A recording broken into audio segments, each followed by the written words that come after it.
You think the Vikings were just mindless barbarians in horned helmets. You think their world was a simple one of raiding, feasting, and dying gloriously in battle.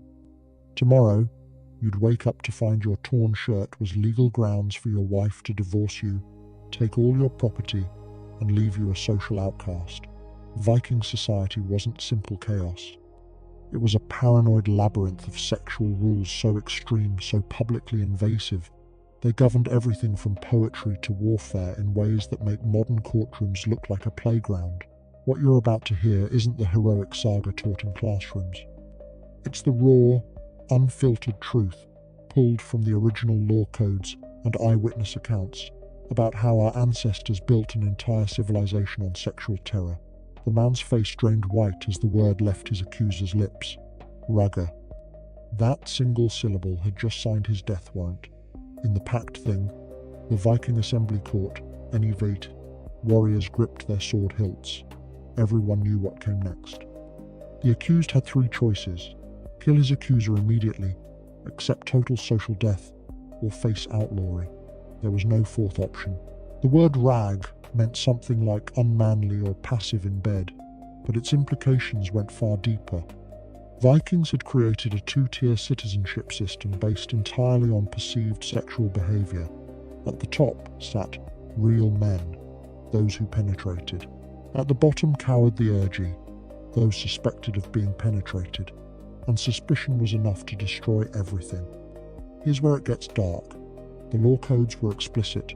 Call a man Ragga, and he could legally kill you on the spot. No trial needed. But if he didn't, if he hesitated even a moment, the accusation stuck.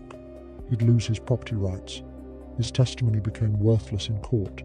His children could be enslaved. All from one word.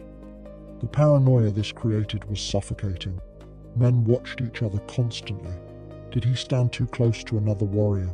Did his voice crack during battle cries? Did he show too much emotion at his father's funeral? Any sign of softness could trigger accusations. But the real genius of this system was how it made men police themselves. Warriors would kill their closest friends rather than let suspicions fester. The sagas record case after case. Gudmund killed his shield brother for a joke about swimming together. Thorstein murdered his cousin for mentioning he'd once worn a torn shirt that showed his chest. Sound familiar? The legal texts spelled out exactly which words demanded blood. Ragga was instant death. Strodin, meaning used sexually. Same result. Swordin, one who is penetrated. Immediate violence required. These weren't slurs. They were legal death sentences. And then things went sideways with compound insults. Call someone grey-bearded Ragga, and you'd insulted both their masculinity and their age. That required double compensation, ARE, or double the bloodshed. The law code from medieval Iceland lists 16 pages of sexual insults and their required responses, 16 pages of words that meant kill or be killed. Women weren't exempt from this system, but their accusations worked differently. A woman calling another woman unmanly meant nothing, but accuse a woman of sexual availability, of enjoying it too much, that triggered the same violence. Holgerd, yes, the same one from our opening, once had 3 men killed for suggesting she'd been friendly with a travelling merchant. The paranoia extended to clothing, gestures, even facial expressions. Men practiced their walks to avoid seeming soft-hipped. They deepened their voices artificially. They grew beards specifically to avoid beardless insults. Some warriors scarred their own faces to look more violent, more penetrating, more safely masculine. But here's the thing that made it truly insane. The accusation didn't need to be true. Truth was irrelevant. Once the word was spoken publicly, only blood could wash it away. The sagas describe men killing their own sons who'd been accused, just to prove their own masculinity remained intact. This system created a society where every conversation could turn lethal, where men murdered friends for poorly chosen words, where showing mercy meant accepting sexual suspicion, where kindness itself became legally dangerous. But these words were just the beginning. The gods themselves had already set more twisted examples. The thunder god's hammer wasn't just a weapon, it was heading straight for the bride's lap. Every Viking wedding night started the same way. The new bride sat on her marriage bed, while the groom placed Thor's hammer Mjolnir between her thighs. Not a replica, not symbolically. The actual ritual hammer, heavy enough to break bones, pressed against her body while the witnesses chanted. This wasn't subtle. This was the gods themselves blessing the union through divine penetration. But Thor's hammer was tame compared to what the other gods got up to. Take Loki, the shape-shifting trickster who routinely switched genders and species for sex. The stories every Viking child heard around winter fires included Loki transforming into a mare, getting mounted by a stallion, and giving birth to Sleipnir, Odin's eight-legged horse. Let that sink in. The gods' own stories featured graphic shape-shifting bestiality resulting in monstrous offspring, and Vikings told these tales to children as religious education. Here's where the paradox kicks in. The same culture that would murder a man for wearing the wrong shirt celebrated gods who cross-dressed and switched reproductive roles. Thor himself dressed as a bride once, complete with wedding dress and veil, to infiltrate a giant's feast. Odin practiced effeminate magic that required him to bottom for other spirits. The chief god of the Vikings was, by their own legal definitions, Raga. But mortals who imitated the gods, death sentence. The wedding hammer ritual went beyond symbolism. After the hammer blessing, the entire wedding party followed the couple to their bedchamber, not to leave, to participate. The witnesses would sing increasingly explicit songs about what the couple should do. They'd shout instructions. They'd bang drums to establish rhythm. Some regions required the bride's mother to physically guide the groom, all while Thor's hammer still lay on the bed, its presence making the act sacred. And then things got dark with the morning after. The bloodied sheets had to be displayed publicly, not just shown, examined by the same witnesses who'd participated the night before. They'd check for appropriate blood quantity. Too little meant the bride wasn't virgin. Too much suggested violence. The sheets became legal documents, stored for potential future court cases. The religious rituals went deeper. During harvest festivals, communities reenacted divine couplings. Selected couples would perform in fields to ensure crop fertility. The entire village watched, treating it as religious theatre. Children attended. Participation wasn't optional. Refusing meant risking the harvest, angering the gods, betraying the community. But wait, it gets worse. Some regions practiced sacred marriages between humans and god representations. A woman would be married to a statue of Freya, the fertility god famous for his massive erection. The marriage was legally binding. She couldn't remarry. She had to perform ritual duties with the statue during festivals. In front of everyone, these same communities that watched their neighbors simulate sex with statues would execute a man for a torn shirt. The cognitive dissonance was staggering. Gods could shapeshift, cross-dress, bottom, and birth monsters that was divine mystery. Humans showing a collarbone, instant social death. The myths provided one more twisted element: divine rape as comedy. The gods constantly assaulted humans and each other, and Vikings found it hilarious. Thor's hammer between the bride's thighs wasn't just blessing, it was reenacting all those divine sexual assaults that filled their mythology. Every wedding night started with ritual reenactment of divine sexual violence. Young Vikings grew up with these stories. They learned that gods changed gender at will, that divine sexuality was violent and fluid, that sacred meant sexual. Then they entered a human world where accidentally showing chest hair could get you divorced and killed. The psychological pressure was crushing. Every Viking lived split between two realities: the fluid divine sexuality they worshipped, and the rigid human sexuality that could kill them. They attended rituals celebrating Loki's horse pregnancy in the morning, then murdered someone for a soft gesture in the afternoon. And these divine examples would soon justify horrors beyond imagination. 30 bodies breathing in the dark, and everyone pretending not to hear what happened 3 feet away. Welcome to Viking domestic life. where privacy was a concept that literally didn't exist. The average longhouse stretched maybe 60 feet long and 20 feet wide. Into this single room crammed 3 generations of family, their slaves, seasonal workers, and livestock. Yes, livestock. Cows and horses lived at one end, humans at the other, all under the same roof, all sharing the same air, thick with smoke and animal stench. Now imagine trying to have sex in that environment. The wealthy might have wool curtains dividing sleeping areas. The poor had nothing. Newlyweds consummated marriages, while grandparents lay an arm's length away. Children grew up hearing every grunt, every moan, every whispered endearment their parents shared. Privacy was so foreign that Old Norse didn't even have a word for it. Here's the thing. Vikings weren't ashamed of sex itself. They were terrified of performing it wrong. Every sound you made was judged. Too loud? You're showing off? Too quiet? You're hiding something shameful. The wrong noise at the wrong moment could start rumors that ended in blood feuds. The architecture made everything worse. Longhouses used massive central fire pits for heat and cooking. The smoke had nowhere to go except up through a hole in the roof, if you were lucky. Most nights, smoke filled the building until everyone's eyes streamed. You couldn't see past your outstretched hand, but you could hear everything. Every rustle of straw, every shifted blanket, every bodily function. And then winter arrived. For 6 months, nobody left except for absolute necessities.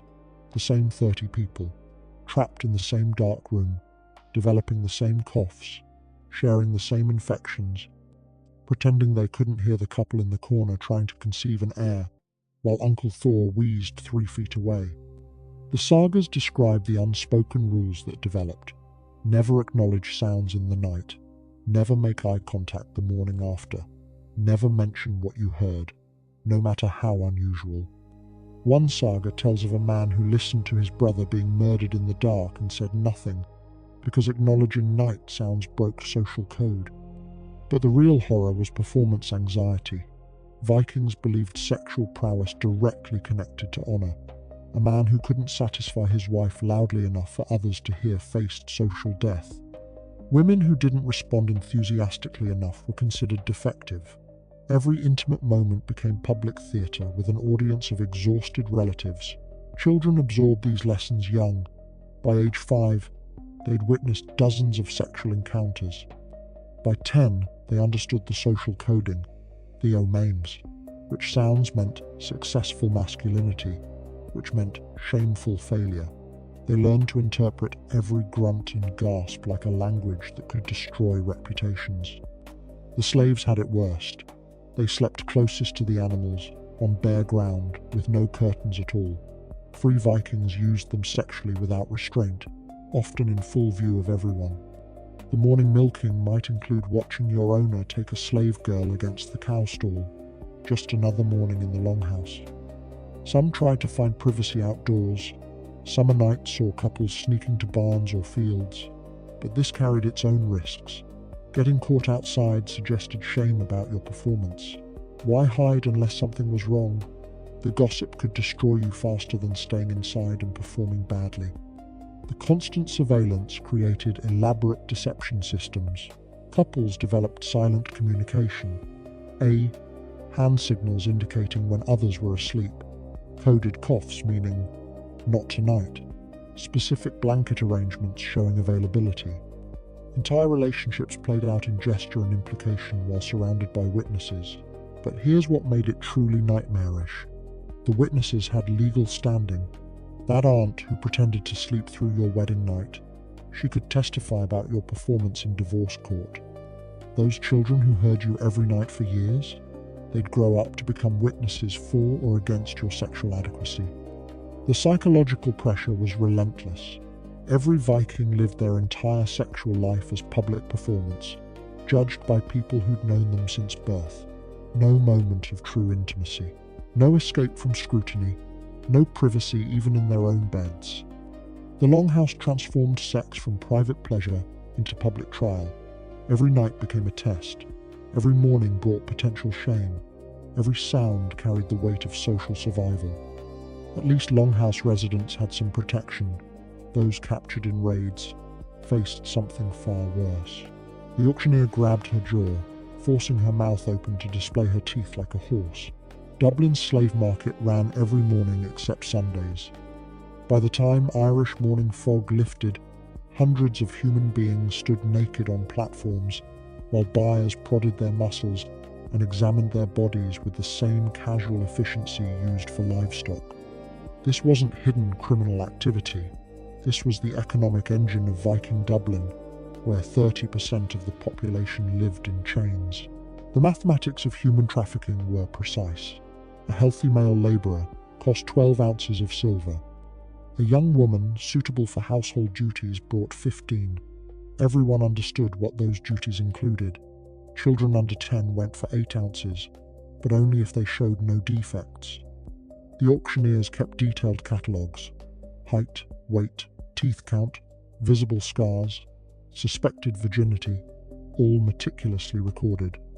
Here's what made Viking slavery uniquely horrific: the total legal erasure of personhood.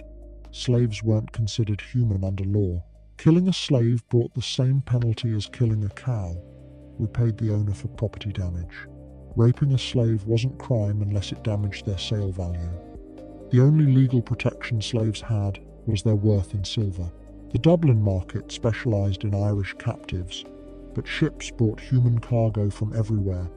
Vikings raided. Slavic peoples provided so many slaves that their ethnic name became the word slave itself. English monasteries yielded educated slaves who brought premium prices. Scottish Highland captives were valued for cold resistance.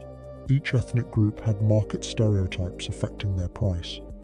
The inspection process was deliberately humiliating.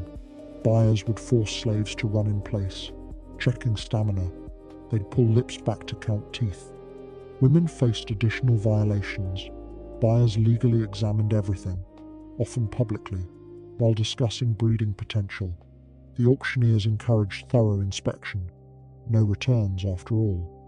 But the real horror started after sale. Viking law gave owners absolute sexual rights over slaves, not just permission, expectation. A man who didn't use his female slaves was considered weird, possibly unmanly. The same culture that policed free people's sexuality to murderous extremes gave total license with slaves. No limits, no protection, no recourse. Children born to slaves created complex legal situations. If the owner acknowledged paternity, the child might gain freedom, yes, or might not, depended entirely on the owner's whim.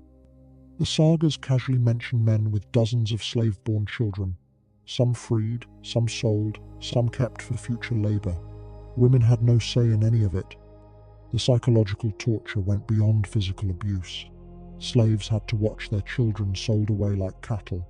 They served at feasts where their captors joked about killing their families. They slept in the same longhouses, breathing the same air as people who viewed them as walking property. Some served the very warriors who'd burned their villages and murdered their parents. Female slaves faced specific hells.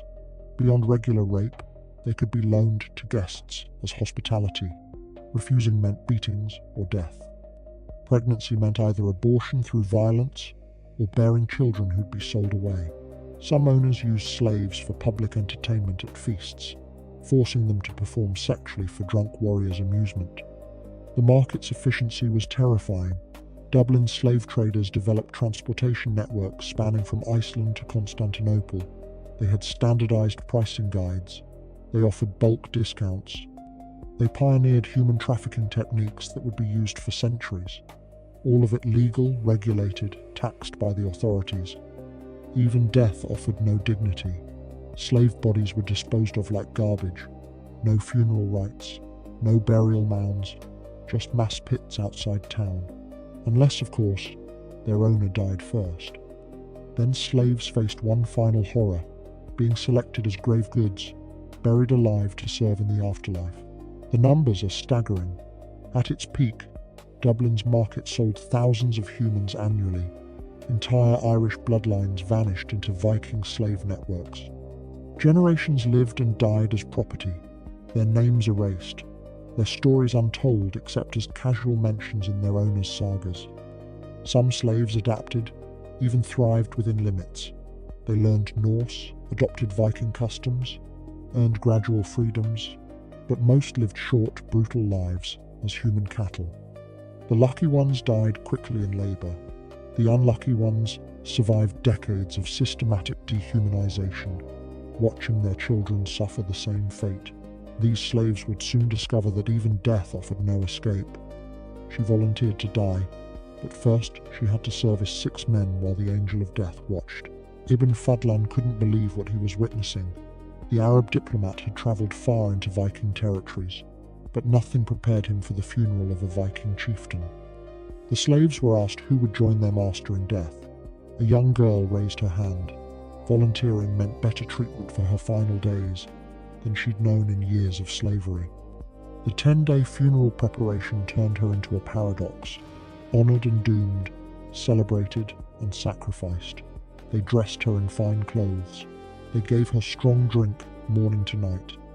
They let her sing and laugh and pretend these were her wedding preparations. Everyone played along with the fiction while building the funeral pyre that would consume her. But first came the ritual that made even hardened Viking warriors uncomfortable. On the final day, they lifted her onto a platform overlooking her master's funeral ship. The drink and drugs had her swaying, half conscious but still aware. 6 men waited, the dead chieftain's closest companions, each required to have sex with her as part of the ceremony. Not privately, right there on the platform, while hundreds watched. Here's what made it truly grotesque. Each man had to whisper the same words during the act. "Tell your master I did this out of love for him." They weren't raping a slave for pleasure. They were performing a religious duty, sending a message to the afterlife through her body. The crowd watched solemnly, treating gang rape as sacred ritual. The Angel of Death supervised everything. This wasn't a nickname. It was an official position. An old woman who specialized in ritual murder. She directed each man's performance, ensuring proper religious protocol. She held the girl's head, whispering comforts about the paradise waiting, while 6 men took turns destroying what was left of her humanity. Ibn Fadlan records the girl's changing states. First, drunk confidence, then, growing fear, as the first man approached. By the 3rd, she was sobbing. By the 6th, she'd gone silent, staring at nothing while the Angel of Death stroked her hair and hummed funeral songs. The crowd treated it all as deeply spiritual. Some wept, not for her suffering, but for the beauty of sacrifice. And then things got worse. The sexual ritual was just preparation. The real sacrifice required more theatre. They lifted her up 3 times, each time asking what she saw. "My parents," she said the first time. "My family," the second. "My master in paradise," the third. The drugs and trauma had her hallucinating exactly what they wanted to hear. The Angel of Death had done this many times. She knew exactly how much poppy juice kept victims conscious but compliant. She knew which words made them volunteer. She knew how to make murder look like martyrdom. The crowd saw divine mystery. Ibn Fadlan saw calculated barbarism wrapped in religious rhetoric. They led her into the tent where her master's body waited. The Angel of Death positioned her carefully. She had to die in exactly the right position to serve properly in the afterlife. The men who'd just raped her held her arms and legs. One put a rope around her neck. The Angel of Death raised her ritual dagger. What happened next took long minutes. The Angel of Death stabbed between ribs, while men strangled with the rope. Not quickly. Ritual required slow death, giving the soul time to prepare for journey. The girl twisted and fought despite the drugs. The men held her down. The Angel of Death kept stabbing, carefully avoiding immediately fatal spots, while the rope tightened incrementally. The crowd outside sang louder to cover the sounds. They beat drums and shields, creating walls of noise, not from shame, from religious ecstasy. They were sending a messenger to the gods, and the violence was part of the message. The greater the suffering, the more powerful the magic. When she finally died, They arranged her body next to her master's, positioning her hands in servant's posture. Then they lit the ship. The crowd cheered as flames consumed both bodies. The angel of death led prayers, thanking the girl for her service. Warriors competed to throw the most expensive goods onto the pyre, showing devotion. Ibn Fadlan vomited behind a tent. When Vikings asked why he was upset, he couldn't make them understand. They saw beauty where he saw horror. They saw willing sacrifice where he saw drugged murder. They saw sacred ritual where he saw systematic torture designed to look like religion. This wasn't the only way Vikings turned violence into sexual performance.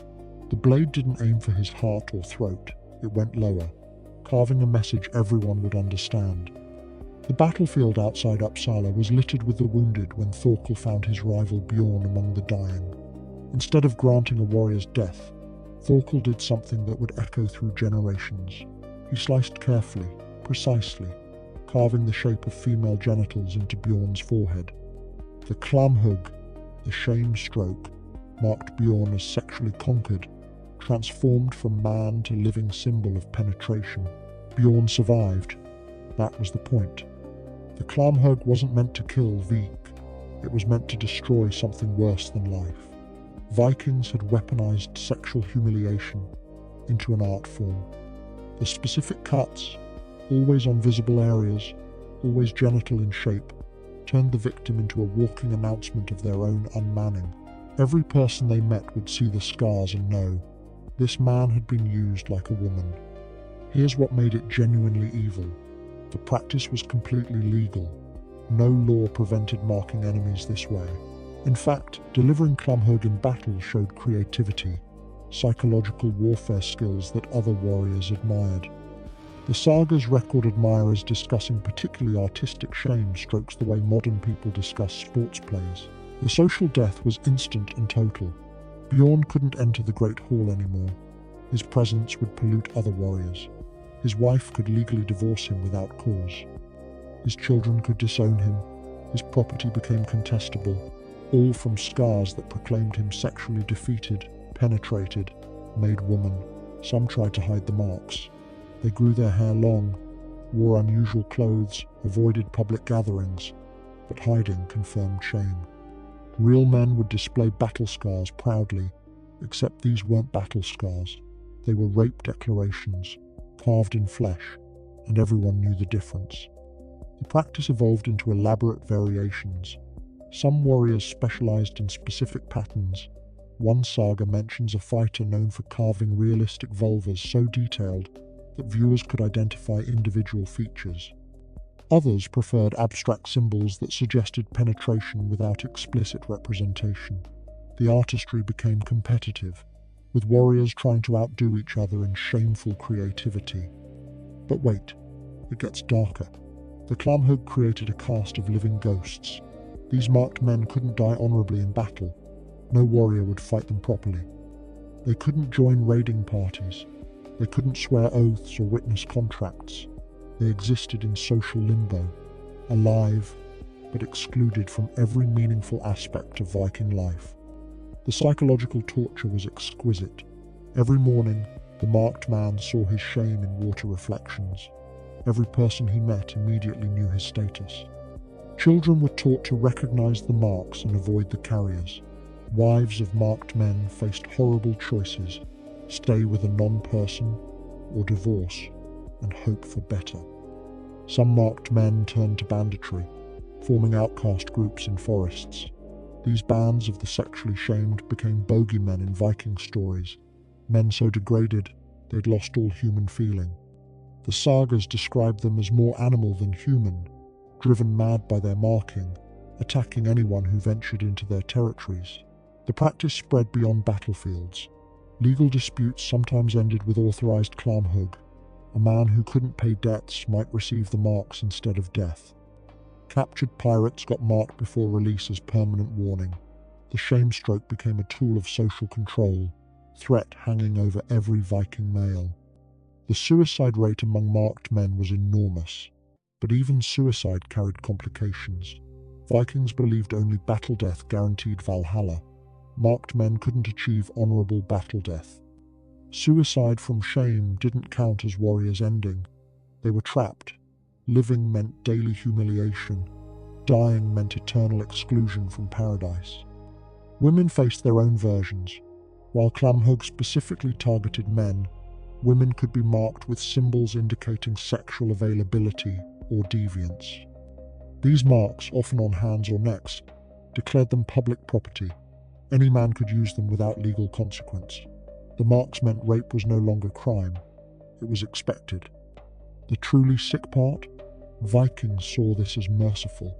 They could have killed enemies outright. Instead, they let them live with marks that made life worse than death. The saga authors describe deliverers of Clamhug as showing restraint, even kindness, by not murdering their victims. The practice persisted for centuries. Archaeological evidence shows skeletal remains, with specific scarring patterns matching saga descriptions. These weren't myths. Real humans lived and died bearing sexual shame carved into their bodies by neighbors who thought humiliation was sophisticated warfare. These battlefield humiliations would spark blood feuds lasting generations. His verses about her thighs had already killed 3 men, and he kept composing. Bjorn Arngeirsson was the most dangerous man in Iceland, not because he wielded a sword, but because he wrote love poetry. His verses about Thordis Grimsdottir had sparked a blood feud that consumed 2 families. Her brothers killed anyone who repeated the poems. Bjorn kept writing new ones. The body count rose with each stanza. Viking law made this insanity logical.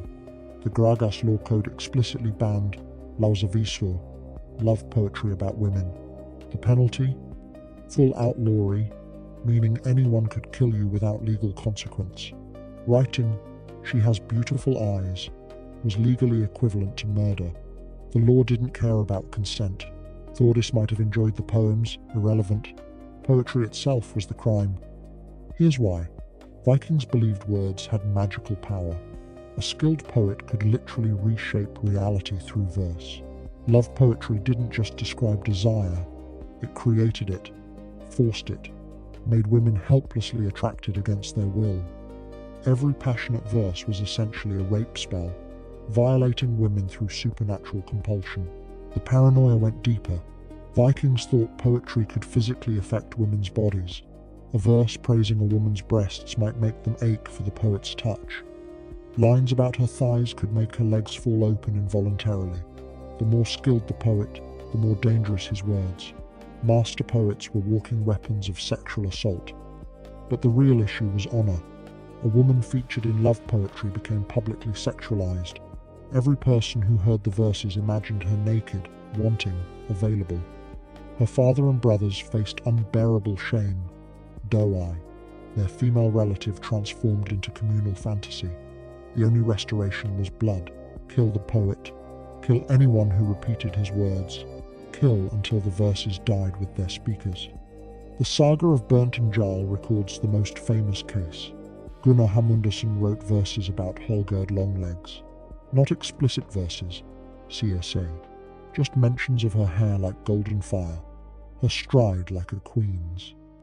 These mild compliments launched a feud, killing over 40 people. Hallgerd's own husband joined the killing.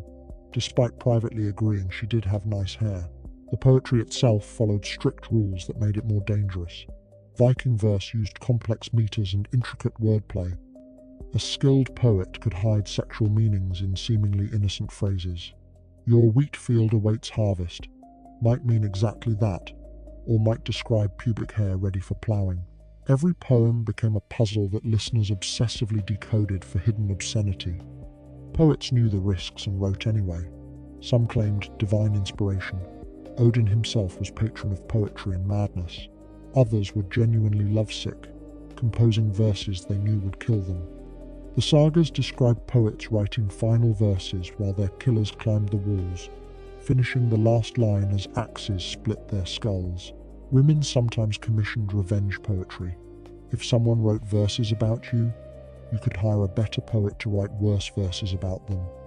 Poetry battles erupted, competing verses growing more explicit until someone snapped and started killing. These verse feuds could last generations. each family's poets adding new stanzas to ancestral insults. The law tried increasingly desperate measures. Some regions banned all poetry about women, even praise of mothers or sisters. Others required poems to be reviewed by law speakers before public recitation. Nothing worked. Vikings loved their complex verse forms too much to abandon them, even when poems meant death. The Christian conversion made things worse. Monks introduced new poetic forms from Europe, creating hybrid verses that Viking law hadn't anticipated. Latin-Norse combinations allowed poets to encode messages across languages. Christian themes provided cover for sexual imagery. HI.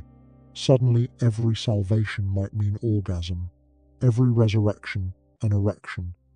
Secret poetry societies formed. Groups met in hidden locations to share banned verses, memorizing each other's work to preserve it.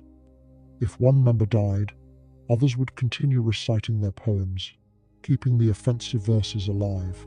These poetry cults became targets for massive manhunts. Entire groups of scholars died for remembering rhymes about someone's daughter. The saga of Cormac and Steingirth shows the ultimate tragedy. Cormac loved Steingirth but couldn't marry her. Her family forbade it. He wrote increasingly desperate verses about his passion. Her family kept killing his friends. He kept composing. By the saga's end, both families were destroyed. Steingirth was miserable in a forced marriage, and Cormac died in exile, all for poems about a woman he genuinely loved. But Vikings didn't just regulate poetry. They turned marriage itself into a blood sport. The newlyweds could hear them breathing outside the door, waiting for proof. 6 witnesses pressed against the thin wooden wall, straining to hear consummation. Not perverts, legal observers, required by law to verify the marriage's validity. The bride, Astrid, age 15, tried to focus on her new husband while knowing her father stood among the listeners. The groom, sweating through his wedding tunic, faced the ultimate performance anxiety, failed tonight, and the marriage dissolved. Viking marriage law required witnessed consummation, not just someone hearing it happened, multiple witnesses, confirming specific sounds at specific times. The observers would testify later about what they heard. Too quiet meant possible failure. Too quick meant inadequate performance. The witnesses judged everything, and their judgment had legal weight. Here's what made it worse. The witnesses were always family members or close friends. Your uncle, your father-in-law, your childhood mentor, Shiar, all gathered outside your door, analysing your sexual performance. They'd discuss it afterward. Did you hear that grunt at the end? Sounded forced. The rhythm seemed off. She didn't cry out properly. The morning after brought fresh humiliation. The witnesses would enter to examine the bedsheets. They'd check for appropriate blood quantity, semen stains in the right places, evidence of struggle that suggested virginity. The sheets became legal documents, carefully preserved in case of future disputes. Some families kept wedding sheets for decades, ready to produce them in court, but that was just the beginning. Viking law allowed, sometimes required, witnesses for ongoing marital relations. If a woman claimed her husband wasn't performing duties, she could demand witnesses to verify. The husband faced a choice: perform sex with observers present, or face divorce for inadequacy. The observers would testify about erectile function, duration, apparent enthusiasm. The psychological damage was profound. Men developed elaborate pre-performance rituals, drinking specific potions, praying to Freya for potency.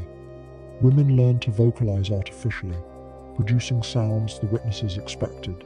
Sex became theater, where bad reviews meant social death. Every coupling carried the weight of potential testimony. Children grew up knowing their parents' sexual adequacy from witness reports. Your father lasted longer than mine became playground taunts. Adult children testified about their parents' sounds in inheritance disputes. I heard them coupling the night before he died, so the marriage was valid. Imagine testifying about your elderly parents' final sexual encounter to secure your inheritance. Some regions developed professional witnesses, experts who specialized in sexual verification. They knew exactly what to listen for, how to distinguish genuine from performed sounds, when to intervene if violence seemed excessive.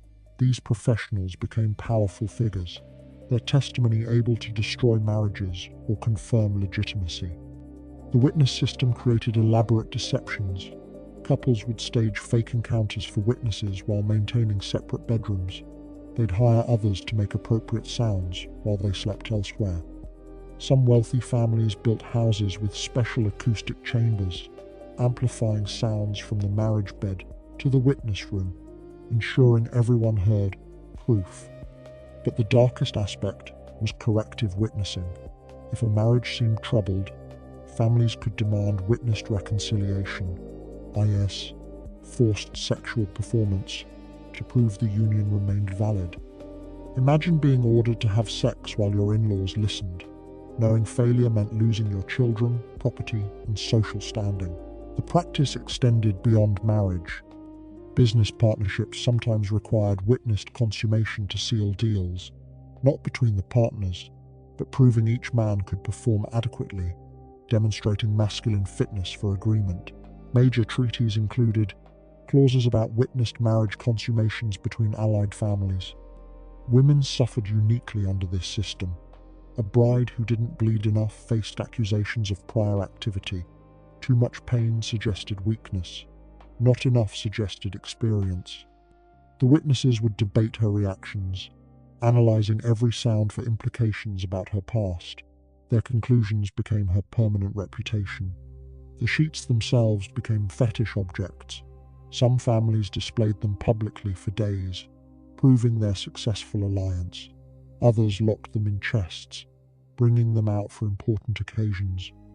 Inheritance disputes might hinge on 40-year-old bloodstains, examined by witnesses who'd swear they remembered that specific night's sounds. The Christian Church tried to end witness requirements, calling them pagan barbarism. Vikings resisted. How else could you prove consummation? How else prevent false marriages? The compromise was confession. Newlyweds had to describe their wedding night to priests in explicit detail. Not much improvement from door-side witnesses. These sheets would resurface in court years later. But first came the festivals. The child thought it was a harvest celebration, until he saw them drag the prisoner to the platform. Little Eric had begged his parents to attend the autumn bloat, the sacrifice festival where communities thanked the gods for harvest. He expected animal offerings, maybe some dancing. He didn't expect to watch his neighbors systematically torture a captured Saxon while placing bets on how long he'd survive. The festival grounds buzzed with excitement. Merchants sold honey cakes and strong ale. Children played games between the tent rows. Musicians tuned instruments for later dancing. And in the center, carpenters erected the Blood Eagle platform while discussing technical improvements from last year's construction. Here's what made Viking festivals uniquely horrific. They combined family entertainment with ritualized torture. The same event featured puppet shows for children and public dismemberment of enemies. Parents would buy their kids sweet treats, then hold them up for better views of the Blood Eagle, the infamous torture where victims' ribs were broken outward to resemble wings. The sexual component was inescapable. Before the main sacrifice, captured women would be displayed and auctioned, not for slavery, for temporary use during the festival. Winners got public access while crowds cheered. The women who survived would be sacrificed later, their violation considered part of the religious offering. Communities treated this as essential tradition. But the real nightmare was the gambling. Vikings bet on everything during torture sacrifices. How many ribs could be broken before the victim passed out? Would they scream or stay silent? How long between first cut and final death? Sophisticated betting pools developed, with odds updated as torture progressed.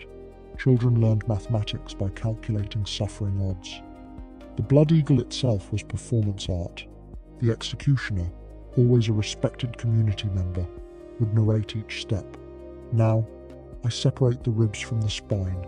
See how they spring outward. The crowd would applaud skillful technique. Points were awarded for keeping victims conscious longest, for achieving specific visual effects. for extracting particular sounds. Women faced specialized festival tortures. The mayor's welcome involved stakes and horses in combinations that Viking law codes refused to describe fully. The Freya's blessing required public violations by masked men representing divine forces. Communities brought their daughters to watch, teaching them that captured enemies deserved whatever happened. Between tortures, normal festival activities continued. Couples got married, traders made deals, children received naming ceremonies. The screams from the platform became background noise, as normal as merchants hawking wares. Sagas describe wedding feasts, where the couple exchanged vows while someone was being flayed 20 feet away. The community participation was total. Respected grandmothers would suggest creative additions to ongoing tortures. Children would throw stones at hanging victims, practicing their aim. Pregnant women touched torture platforms for luck, believing the suffering energy would strengthen their babies. Everyone had a role in the collective sadism. Local variations made traveling dangerous. Each region had signature tortures performed only at their festivals. Uppsala specialized in hanging combinations. Trondheim preferred drowning variations. Iceland developed ice tortures for winter festivals. Captured enemies might survive one region's preferences, only to face completely different horrors at the next festival. The aftermath was equally disturbing. Body parts became festival souvenirs. Children wore finger bones as protective amulets. Women braided hair from victims into their own for fertility. Warriors competed to claim specific organs for luck in battle. The commodification of human remains was complete. Victims became products distributed among celebrating families. But here's what made it truly sick. Vikings considered festival torture deeply religious.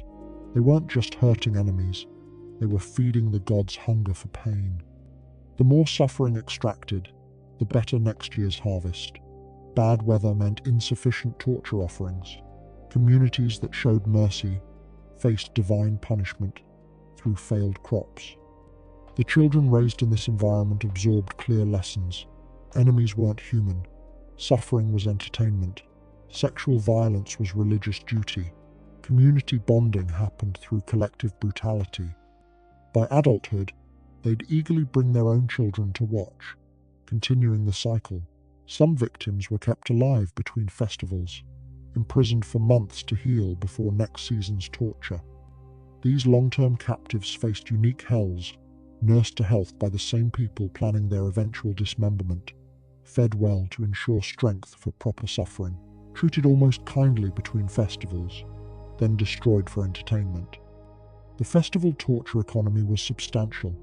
Executioners commanded high fees. Platform builders developed reputations across regions. Merchants specialized in torture supplies, i.e., specific knives, restraints, chemicals that prevented unconsciousness. Innovation was constant, each community trying to develop signature methods that would draw larger crowds. These festivals normalized atrocity so completely that Vikings couldn't understand foreign disgust. When Christian missionaries condemned the practices, Vikings asked how else they should thank the gods. When traders from other cultures refused to attend, Vikings considered them suspiciously weak. The torture wasn't hidden shame, it was celebrated tradition. And for women trying to escape such horrors, the path to divorce was its own form of torture. She had to say the words in exactly the right place, or remain trapped forever. Gudrun had practiced the phrase 1,000 times. I declare myself divorced from Thorstein Egilson. Simple words, but Viking law demanded she speak them in 3 specific locations, with specific witnesses, within specific time frames. One mistake, wrong doorframe, wrong witness, wrong lunar phase, and she'd remain married to the man who'd broken her jaw last winter. The first declaration had to happen at their bed, not beside it, not near it, that she had to be touching the exact spot where they'd consummated marriage. Thorstein knew this, so he'd started sleeping with weapons, forcing her to attempt declaration while he held an axe. The witnesses, terrified of violence, often fled before she could finish speaking. Location 2. The main doorframe of their longhouse. During a meal with at least 5 adult witnesses present, Thorstein countered by never eating at home, forcing her to wait weeks for opportunities. When she finally caught him at breakfast, he stuffed her mouth with bread before she could complete the phrase. Legally, muffled words didn't count. She had to start over. The third declaration was the killer, at the local thing assembly, before the law speaker and gathered community, but Thorstein could legally prevent her attending by claiming she was needed for harvest work, or sick, or ritually impure. The excuses were endless, and each delayed assembly meant restarting the entire process. Here's what made Viking divorce laws particularly cruel. They gave women theoretical rights while making execution nearly impossible. Yes, women could divorce for violence, inadequate sex, or cross-dressing, but they had to navigate a legal maze designed to exhaust and discourage them. Most gave up after the first few attempts. The witness requirements alone were nightmarish. Each declaration needed different witnesses, relatives for the bed, neighbors for the doorframe, community leaders for the assembly. But these witnesses faced retaliation from angry husbands. Many refused to participate, others demanded payment. Some agreed, then mysteriously forgot what they'd heard when questioned later. Timing mattered too. Declarations during certain moon phases carried more weight. Speaking on specific days brought divine favor. But husbands controlled household calendars, could claim ignorance of proper timing, forcing wives to wait for next astronomical alignment, a process that should take weeks stretched into years. The physical dangers were constant. Viking law allowed husbands to reasonably discipline, wives attempting divorce. Broken bones were reasonable. Knocked teeth were reasonable. Everything short of permanent maiming was reasonable. Women navigated divorce proceedings while healing from their husbands' reasonable disciplinary actions.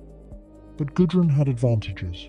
Her brothers were powerful, willing to stand as witnesses despite Thorstein's threats. Her father was wealthy, able to bribe officials for favorable scheduling. Most importantly, she'd memorized every legal loophole, every technical requirement, every possible counter-strategy. The morning of her third attempt, Thorstein tried new tactics. He'd invited 20 of his warriors to breakfast, filling the longhouse with armed men.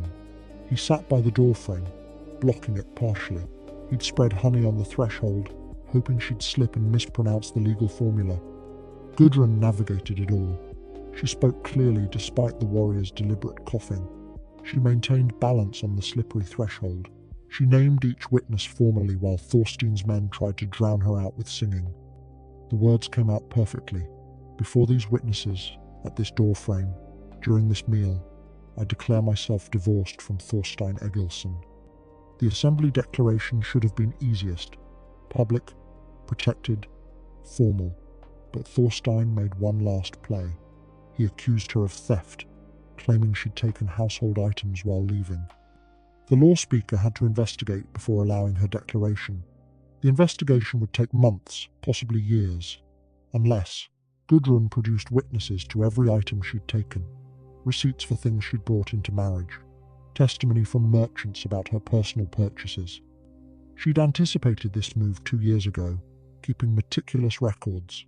The law speaker found no grounds for delay.